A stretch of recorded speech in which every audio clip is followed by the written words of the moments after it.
আন্দোলন ঠিক আছে, ওরা 20 বছর পড়ালেখা করে 24 বছর পড়ালেখা করে ওদের অধিকার না পায়, আর যে নাকি 16 বছরও পড়তে পারে না সে টাকার গরমে চাকরি পায় দেয় বিসিএস ক্যাডার।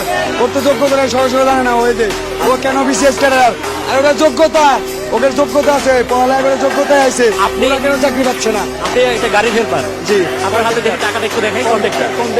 আমি এদের আন্দোলনকে সফল করে দেবো, এদের আন্দোলন সার্থক হোক, সফল হোক।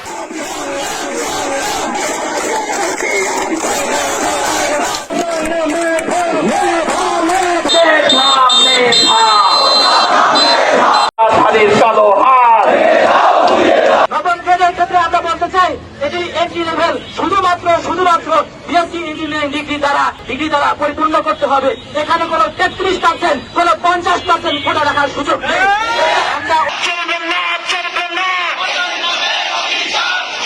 আমাদের দাবি সুস্পষ্ট, বেতন গ্রেডে যে কেউ অ্যাপ্লাই করতে পারবে, কিন্তু এটা সম্পূর্ণ মেধার ভিত্তিতে হতে হবে। সব অ্যাসিস্ট্যান্ট ইঞ্জিনিয়ার সমমান পদ সবার জন্য উন্মুক্ত রাখতে হবে।